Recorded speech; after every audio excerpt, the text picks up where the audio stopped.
कामाला लावा। या 8,000 5,000मध्ये आमचं 1 वर्षभर आमची शेती चालते का, आमचा संसार चालते का, हे आम्हाला या सरकारनं सांगावं। म्हणून आम्ही महाराष्ट्र माध्यमातून हे पैसे या सरकारच्या, या महाराष्ट्राच्या मुख्यमंत्र्याच्या, उपमुख्यमंत्र्याच्या तोंडात आणि त्याचा संसार एवढ्या पैशात चालवून दाखवाव। यांना एका महिन्याचा मोबाईलचा बिल या सरकारचं करायचं काय? वापस घ्या, वापस घ्या, मदत वापस घ्या, वापस घ्या, वापस घ्या, मदत वापस घ्या। शेतकऱ्यांना न्याय, शेतकऱ्यांना न्याय, शेतकऱ्यांची संपूर्ण कर्जमुक्ती हिंगोली आणि शेनगाव तालुका दुष्काळ यादीत आमचा कापूस वाहून गेला, आमची हळद वाहून गेला, आमच्या शेतातली माती वाहून गेली आणि या सरकारनं आमच्या तोंडावर 2-2, 4-4 हजार रुपये दिले।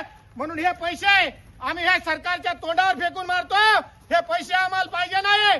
या सरकारनं शेतकऱ्याची थट्टा लावली, या सरकारनं शेतकऱ्याची माती करणं लावली। एक तर 80 ते 90%, 100% महाराष्ट्राच्या मुख्यमंत्र्यांनी सांगितलं की हिंगोली जिल्ह्याचं पावसाने नुकसान झालं आणि त्यातल्या त्यात आमचा शेनगाव आणि हिंगोली तालुका या महाराष्ट्राच्या मुख्यमंत्र्यांनी, आमदार, खासदार, पालकमंत्र्यांनी यांनी वगळून टाकला। म्हणून हे पैसे आम्हाला पाहिजे नाही। हे सगळी मदत जाहीर करणाऱ्या या सरकारचं करायचं का?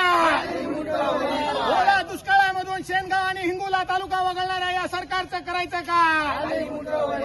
अरे भरीव मदत न देणाऱ्या या सरकारचं करायचं का? शेतकऱ्यांना कर्जमुक्तीपासून वंचित ठेवणाऱ्या या सरकारचं करायचं का?